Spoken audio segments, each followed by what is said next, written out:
What's up and welcome back to the Kinda Funny Screencast. Of course, I'm Tim Geddes and I'm joined by the producer slash seducer, Nick Scarpino. Top of the morning to you, Tim. I feel like you're not normally in that position. I like it. In the top right? Well, There's been a lot of people changing positions lately. That's a joke you'll get in about 5 or 6 months. God damn, Nick. That is like Kinda Funny is so bad about making jokes that the audience has no chance of understanding. This might be the most future joke, but one day you're gonna know what this means. You could go, you're gonna laugh. That's what Nick was referencing. Hell are you talking about? Isn't that right, Nitro Rifle, Andy Cortez? Good morning. I have nothing else to say on it. Yeah. It may or may not have to do with Andy being really mad about something, but maybe he's happy about it. You'll have to wait and see. Rounding out the group today, we have the big dog, Kevin Coel. Is that a Taco Bell shirt? Oh, yeah. What do you think? Oh, that is fucking phenomenal. That is phenomenal. Chat, like people watching, I also don't know what they're talking about, and I feel really left out right now.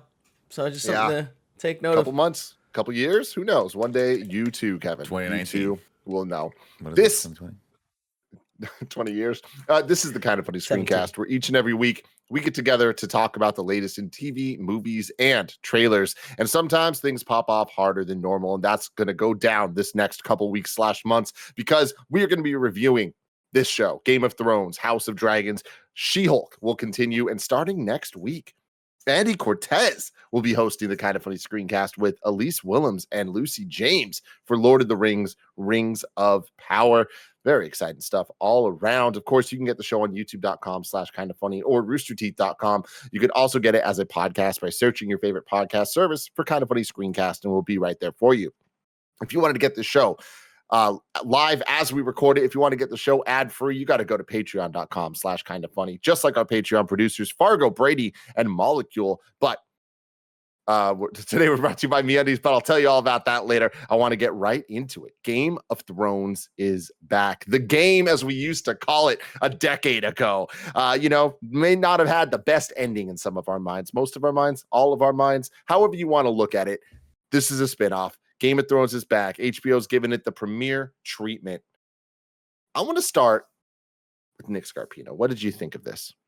Tim, like the kids say nowadays, this was a big old fat 5 for me. I really enjoyed this. Right. Mm-hmm. I really enjoyed it, man. I thought it was fun getting back into that world. I think I like the fact that they didn't really they kind of had the prologue moment where it was like the epic setup of what was going on, and then they just kind of threw you into the deep end with all the names of the Targaryens. They didn't really like bother to hold your hand just like they did with the original Game of Thrones. I do think it lacks a little bit of the magic of the first Game of Thrones just because we were learning all of the worlds and all the houses. But what it lacks in that, I think it makes up for the fact that it can build off of that. And so when you see some of the Starks and the Baratheons and you hear about Dorne and you hear him, like you see the king designing this other city, which I think was, I don't know if that was King's Landing or not, but all that stuff kind of builds into like cool Easter eggs and just being back in the world is super fun. I'm actually kind of really looking forward to the series. Andy Cortez. All about the game and how you play it. Oh yeah.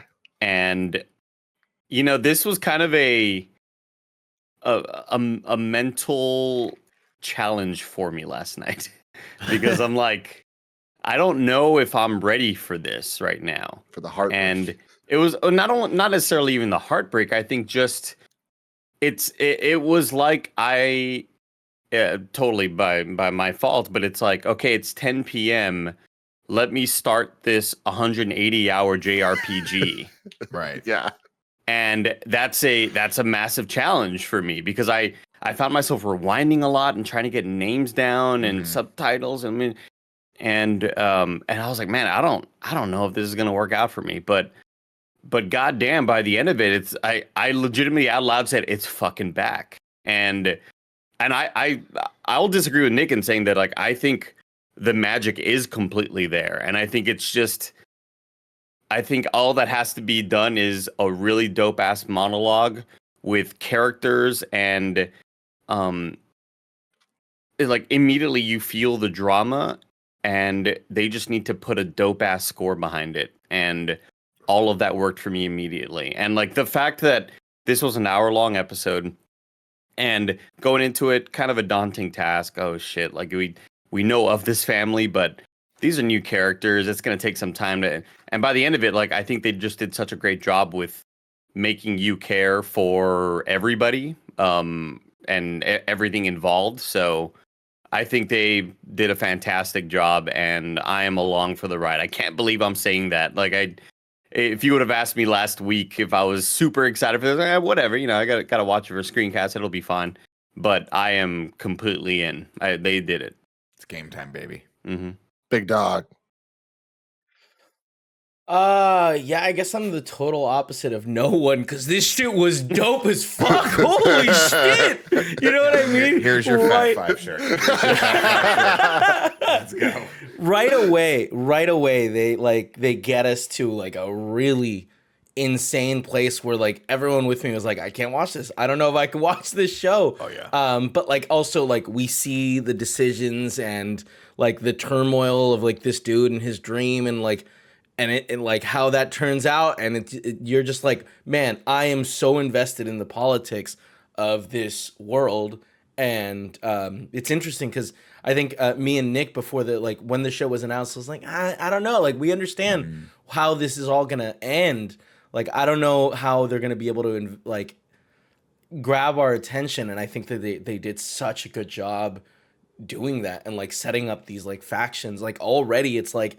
You've got theories right away of like, I wonder, like if all these deaths needed to happen. And it's really interesting and it's fascinating. My only problem was these goddamn wigs. They look so stupid. Why don't we just grab these actors and damage their hair permanently by, bleaching it white?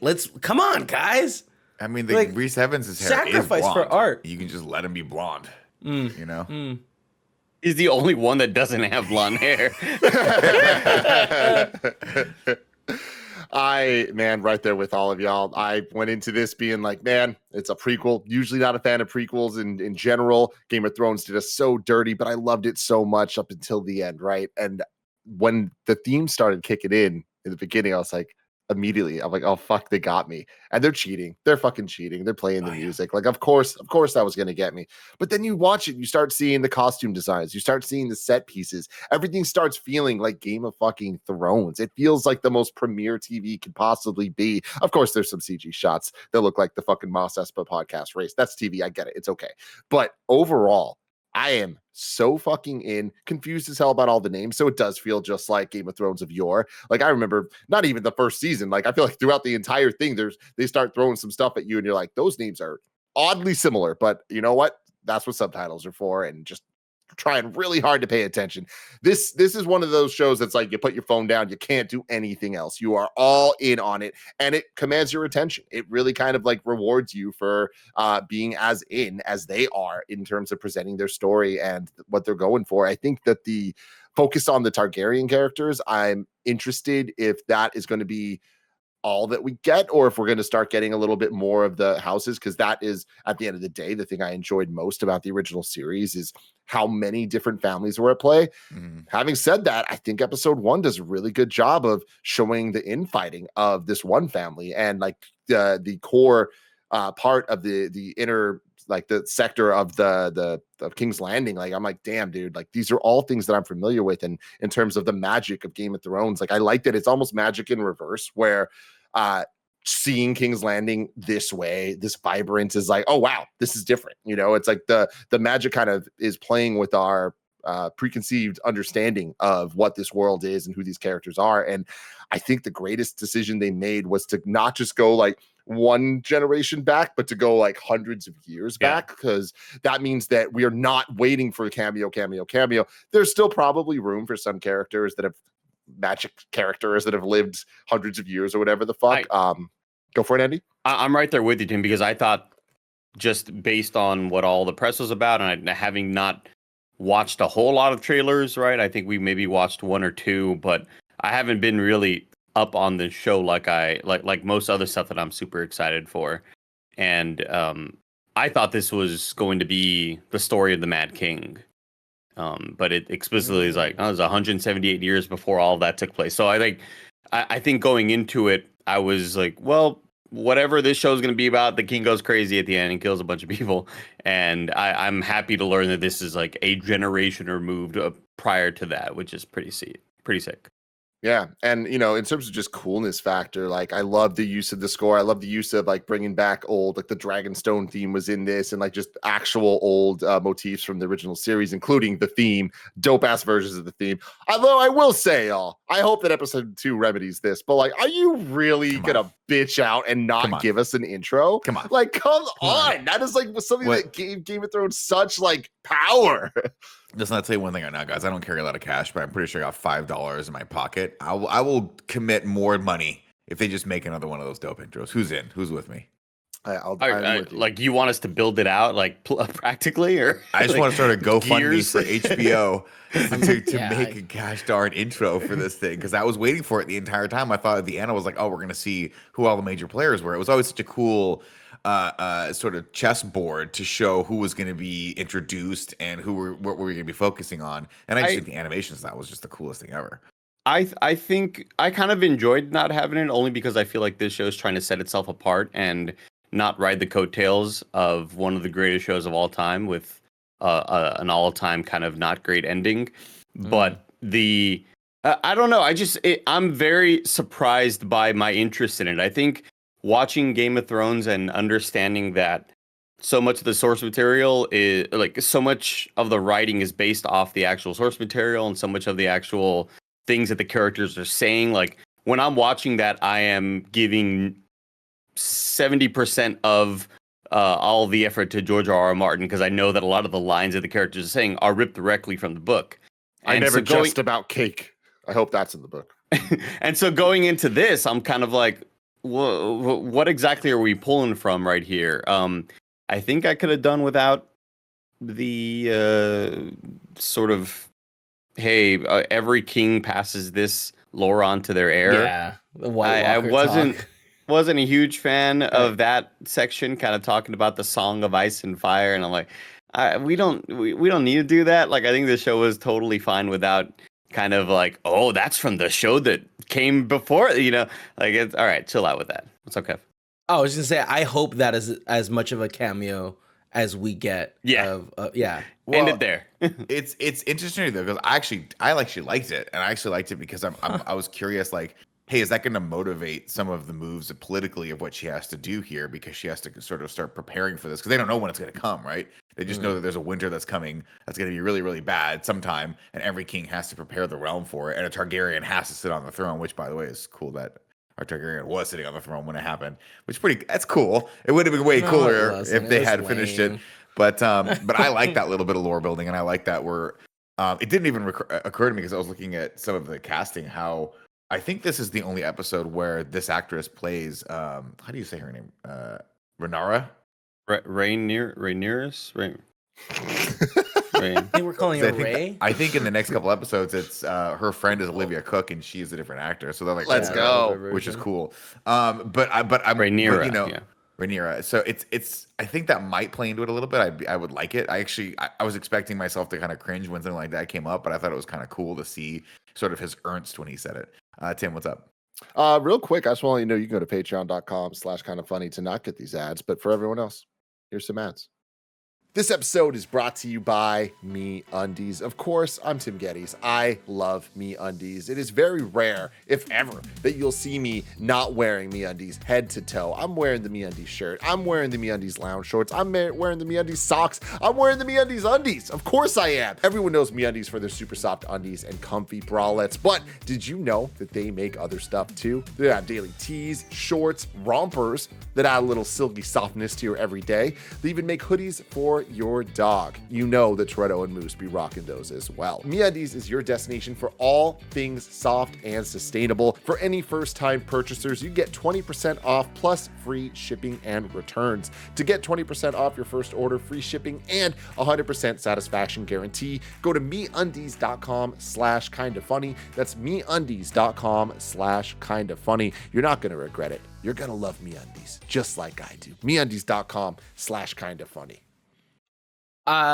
I just want to say that I'm really excited to see. I was a little bummed that we didn't get a jump in time in this episode to see what that's gonna look like, because I didn't know they were gonna do the time jumps like that.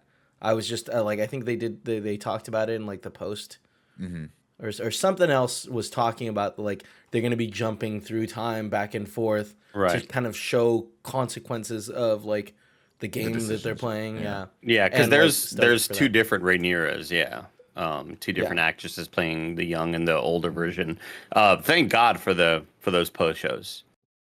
Really happy those are back. I love getting the wrap up from the showrunners and from the directors and the actors, because it just kind of, I need that as the viewer, especially with all these names being so confusing. I definitely enjoy that. What's up, Tim? I didn't watch that. What are some of the highlights from it? I just loved watching the showrunner talk about the characters and further supplanting and getting those things memorized in my brain. Like, Yeah, they sort of. I don't really think there was anything of consequence necessarily, but it's just kind of cool for me to hear it from the directors and the writers' perspectives. And they did mention the whole mentioning of Song of Ice and Fire, and like we wanted a way to pay to homage. It's like, oh, you didn't need to do that. It's okay though. You can remove that. Like that's fine. We can leave that in the past. But it is interesting too, because I think Tim, you know, picking up off your point of not having it animated or having that animated intro, it's interesting because we don't have that Game of Thrones right now, right? Obviously, everyone's always going to be vying for the throne, but how much are the other houses going to be? Because eventually, a Baratheon has to figure out how to weasel his little way in. Well, there, right? that's like way later, and that's just, we know that story. That's Robert's rebellion. Oh, that's right. Because was that after the Mad King or no? That was as a consequence. Because Jaime kills the Mad King, and then Robert kind of Jaime kills the Mad King as Robert is taking over outside. He's sacking. Okay, so does a Targaryen stay on the throne up until that point? Who was the Mad King? Who was? I'm sorry. Yeah, the Mad King wasn't a Targaryen. He was like Targaryen. He was like Aemon or I don't know. He had one of those. Yeah, it's two generations after what we're watching right now, I believe. Yeah, but it's one of those things, Andy, where it's like, am I watching Lord of the Rings? How long do these kids stay alive for? Because they said something. I swear to God, at one point, one of the guys was like, "I'm gonna get Robert Baratheon for that." I was like, that can't be Robert Baratheon. Oh yeah, no, they all have. These are all family names. Robert Robert the. Yeah. Oh, that makes a lot more sense because I swear to God, one of the Stark guy, I'm like, that was a name that popped up in the original series. Eddard. Yeah. Rickon. It was Rickon, which is the name of the kid, the littlest kid, but it was named after. Okay, guys, come on. Let's come up with some other names. Bob, Jim, William. Yeah. Okay. Nick. I also, during that you see that sequence where Alicent is reading or studying with Rhaenyra and having like kind of quizzing her on the history or whatever the hell. And they mention Nymeria, which is what homegirl Arya names her direwolf. It's like it's crazy. It's like it's come up with different stuff. Like apparently there's a book of names, and that's all you're allowed to name anything. Well, I mean, everyone names things about like after they're having a new baby. All right, well, we have 20 names to choose from. I mean, even the baby. To be fair, two of these. To be fair, though, in the future, if we know the character's name is like Robert the Third, then there has to be three of them. You can't have a different name. That is very true. That is very true. You're not wrong. I mean, the Robert the Third, but the first and the second could have come eons beforehand. You don't have to do them in succession. Robbie and Bob. But I want to give a shout out to Reese Ifans. I think is how you say his name, right? Ifans, who was just fucking awesome in this. I was not expecting him to be in who this. was that? He was the hand. He's the guy that plays the hand of the Got kid. it. He was the lizard from Amazing Spider-Man, and if you're very familiar with him, he played. I think he played Spike in Notting Hill, which was his best role. I could be wrong. That might have been a different actor, but I think he also played the kicker. I think he also played the kicker in The Replacements, but I could be wrong. He was the kicker in The Replacements. He was okay, cool. Yes. So then he's definitely Spike. But I loved him. I thought he was so subdued. I love that he's like the smart guy, right? He's the one that's like, he gets a little bit enraged by Daemon, who we'll talk about in a little bit, but he's also the guy that's like, I'm not one of these houses that's super powerful. I don't know where the Hightower house comes from, or if they're powerful at all. But I love that he's like strategic. And then there's that one moment where he's like, you should go visit the king. And it's like, is he It's like, yeah, he's pimping out his is he daughter. pimping out his daughter Oh, right for now? sure. Because you know, it'd be great. Another like a male heir to like from his usurp family, and then he would be exactly. He'd be the one in control, which would be crazy. Yeah. So it's like Those we're are the- getting a lot of that political intrigue and that kind of shitty sort of like behind closed doors stuff. Andy.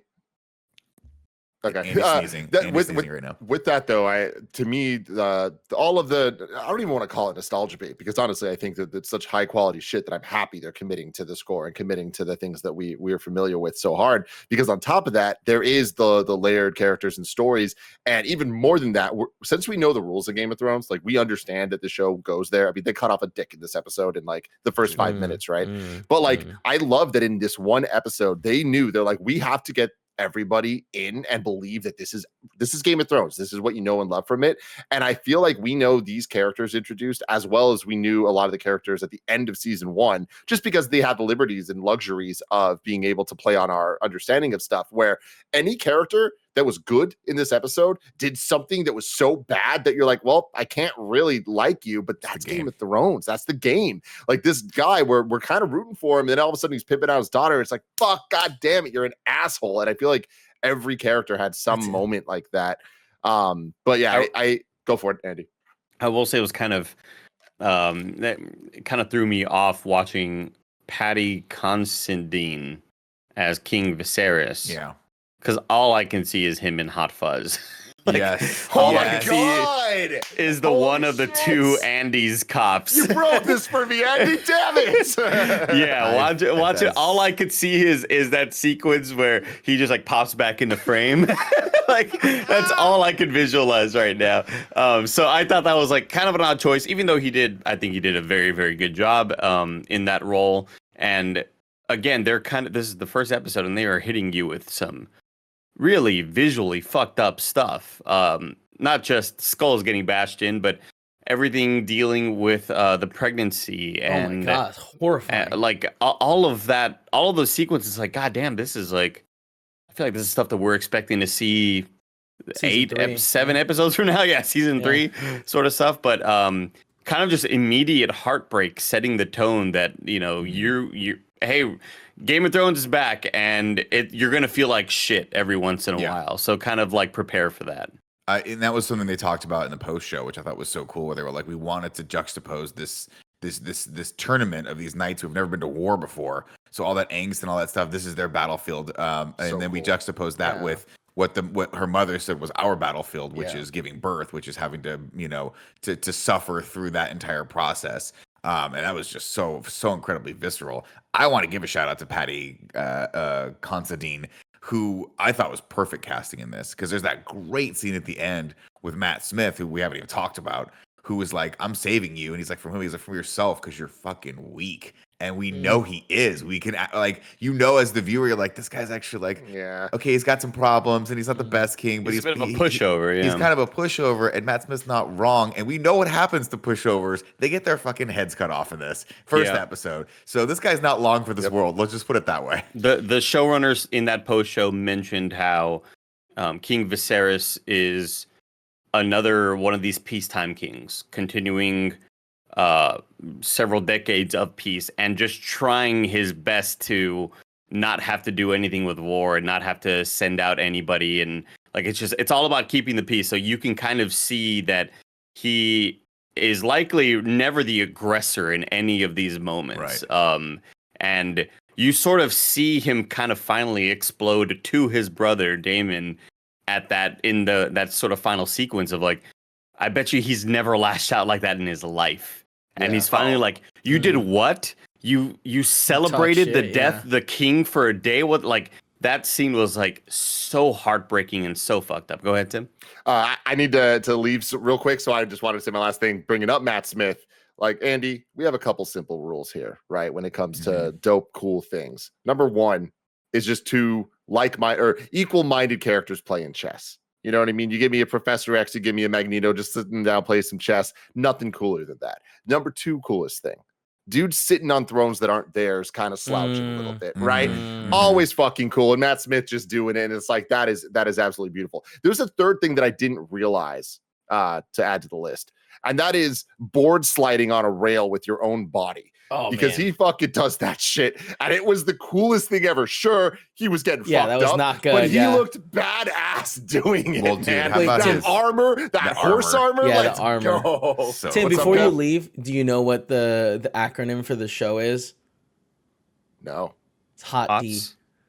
Oh, Hot D. Oh, yes, good. there is. And I'm Hot telling you, when D, they right baby. now, there's a couple characters that get introduced. Whoever beats him, I'm like, Yeah. they got some good Well, looking we actors don't in know this. much about that guy yet, right? Cole. I don't know who he Or the is. House but of that, Cole that- or I was like, something? if that guy came up to me and was like, I would like your favor, I'd be like, here's my shirt, bro. Let's go. yeah. That's Oh, good. go. and What's he's going from Dorne. Dorn. Yeah, Or- which is So he's like the cool. Viper, right? He's like one of those. He's like maybe a descendant Yeah. or something like that from that. Or not descendant. Or, relative. I gotta go, but All right, I man, just want see to ya. say the fucking Last of Us is about to be the best show ever televised. That Bye. should look dope. I do love that we got a little shot of that in the post. That dude, whatever's Yeah, hold coming on. up, I did want to ask you guys that. Did you watch on HBO Max? Did you get the preview of like the 18 shows that are coming up on Yeah, HBO it Max? looked All of dope. which look One. incredible. There was 20-minute one called- pre-show. yeah, whatever that. I'm sorry. It what did I just say? lasted so long. It was so, but there was one that was like, I don't even know what it's about, but it's like a woman who's an influencer or something like that, and she's going something. It just looked insane. I'm like, I don't know what's going on, but I'm gonna watch all these HBO Max shows. I hope that Discovery doesn't bury them into the ground. They got a show with Elizabeth Olsen. You know, I'm in day Yeah, one. where she that and Jesse Plemons, who is your boy Yeah. from Breaking Bad. Meth Damon, yeah. That's And Fargo. That's so messed up. I want to quickly circle back around to the House of the Dragons. Man, I'll tell you what, with the king, I love that. I love how they're setting him up, because there's that one line where he was like, he talks to Reese Evans and he's like, you know, you gave my Damon this and you called him frugal. Then you gave him this position, you called him Yeah. frugal. And then you gave him this and now you're saying he's too brutal. And it's like, it's so funny because the line keeps getting moved back with him, right? He keeps Mhm. making excuses for his brother because he is weak, because he doesn't want to stand up to him, which makes that moment where he No, does but I stand think up to him. also, sorry, I was just saying, I think that also is showing that like the dude keeps setting him up to fail and then calling his failures out. Like these people are definitely playing a game of like who will be the successor, and he's trying to. He's, I think, for years been setting up that like, oh, this guy's useless. He can't make things work. Mm-hmm. You know? Yeah, I mean, it's but then you see the brutality. You see him be like, "Hey, they're gonna fear gold," and they just go through and kill everyone that's the suspected criminal, like maim them. And it's like, okay, well, there might be some in between here. I just loved how that whole thing was set up, because I think Game of Thrones, at its best, takes characters that you can appreciate. Like, you understand where they're coming from. They might be bad characters, but you get what motivates them.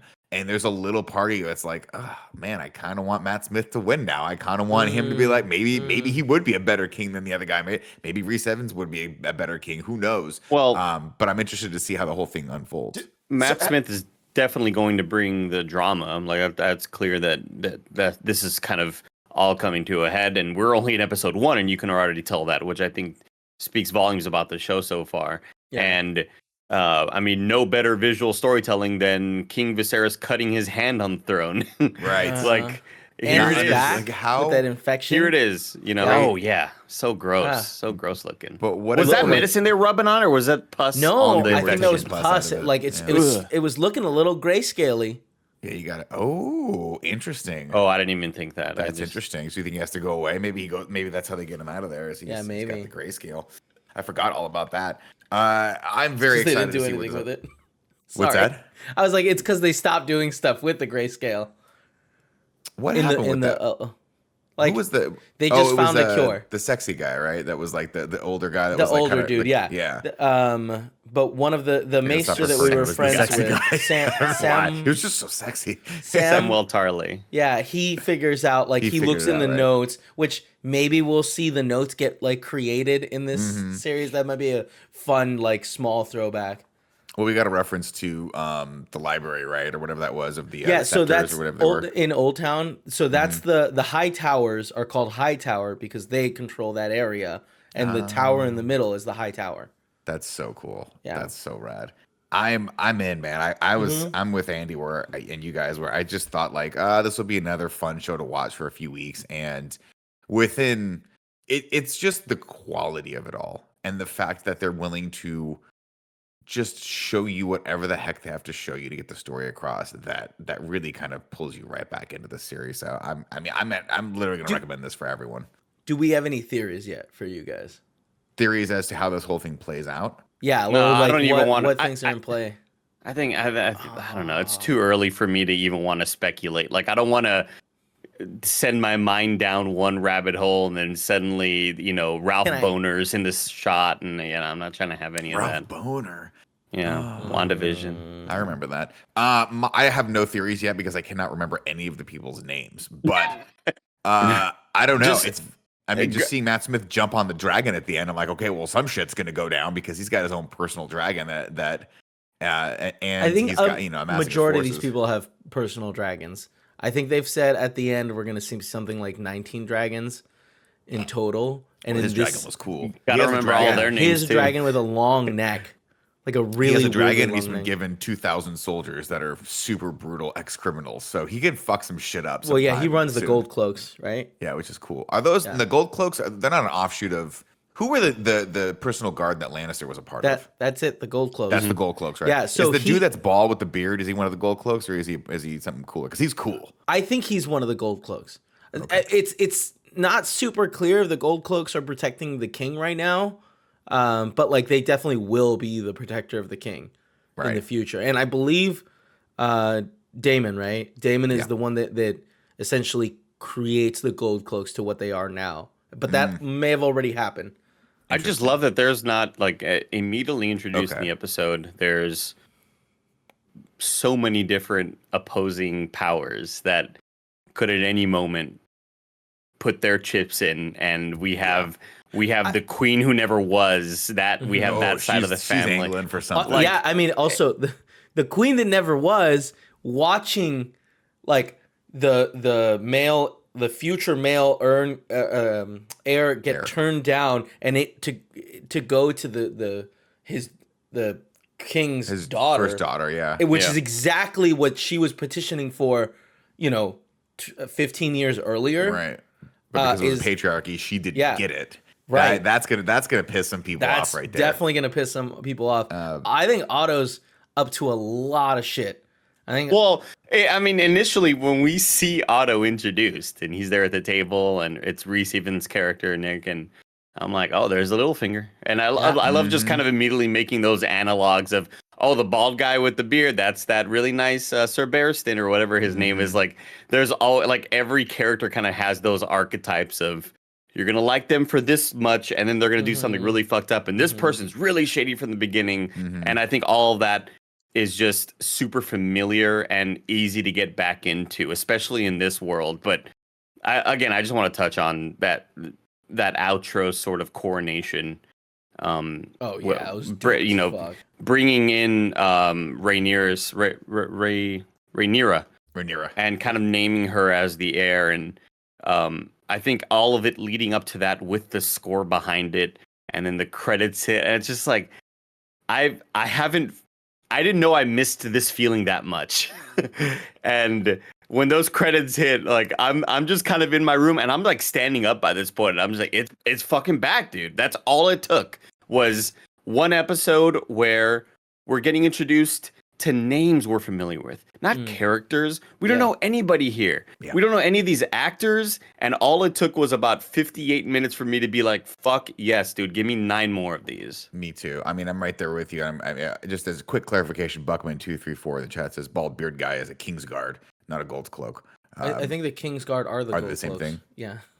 Well, no, because they stopped Daemon from attacking the king at the end, right? Well, yeah, but he's the commander of the gold cloak. He doesn't like he you know what I mean? Like they still have to listen to the king. ACAB, dude. Fucking ACAB. The gold cloaks just fucking up everybody. I'm right there with you, Andy. I'm back in on this. We'll see. It scares me a little bit because we didn't exactly stick the landing on the last one. In fact, the plane just crashed and tumbled into someone else's other plane. But I'm super excited to see where all this goes. I'm already intrigued with all these characters. I'm intrigued by Matt Smith. I think he brings a level of dimensions to like the bad guy, quote unquote, character where I think we definitely can understand where he's coming from. I'm very much looking forward to the older actresses coming into play, the Alicent and Rhaenyra roles. I think it's going to be cool to see how this whole thing unfolds. And I love that HBO put the full force of the HBO budget behind these, because when they pull into King's Landing, when we see all these things, yes, it's TV, and yes, it's CG, and yes, some of it looks like a bad Harry Potter holiday special. But for the most part, the world is all encompassing and you feel like you're in it, and it's familiar and it's visceral and it's violent. And if it gets anywhere close to some of the heights of the original Game of Thrones series, I think it's going to be definitely worth our time. I have one more thing to just add on before we end this. Thank you, HBO Max, for having good bitrate and quality. Oh, yeah. Because I don't know if I could do another 8 years of watching the episode afterwards on HBO Go. Oh, and that was tough. And seeing everything. The bit rate is just so artifacty and where it's shitty like looking. Night shots, you just kind of have to guess what's going on. Remember the final battle with the night? Yes. The longest battle that no one saw. You're like, what's happening? I think there's a dragon in this. But even then, not even just night shots. Like just the rest of the show always looked like shit because HBO Go's bitrate and streaming quality was just kind of shit. So shout out to HBO Max for having good quality and for at least me being able to understand what's happening on screen. Ladies and gentlemen, let us know what you thought of House of the Dragon, or as Brock Ripion in the Patreon chat says, kind of funny, House of Five Cream and Hot D reviews. Let us know what you thought of the Hot D. If you're still on the fence about it, who are your favorite characters and whatnot. Of course, if you want to be extra cool, if this is the first time you're watching our content, you're like, wow, I made it to the end, thank God. Give yourself a bowl of cereal and also go over to patreon.com/kindafunny and think about backing us at the $1 tier or a couple of the other tiers. You guys can watch live as we record these, and occasionally we'll reference you. You guys can correct us or not correct us and or be a part of the conversation. We will be back next week with more House of the D review. We're also doing She-Hulk. We're doing all sorts of fun stuff, and I think we're continuing Rocky in review as well. So if you like all that stuff, please consider subscribing to our channel. We're almost at 300,000 subscribers. You could be our 300,000th subscriber, which would be incredible. We're gonna find you and we're gonna knock on your door and we're gonna just staple a ribbon to your chest. Until next week. Right now we are 944 away. There it is. Wow. Are we that far? I thought we were only like 50 away. 944. It moves, ebbs and flows. Oh, man. I'm never going to get there. We'll get there sometime before my back gives out. All right, I'm getting in this. All right, everyone. Thank you guys so much. We love you. Bye.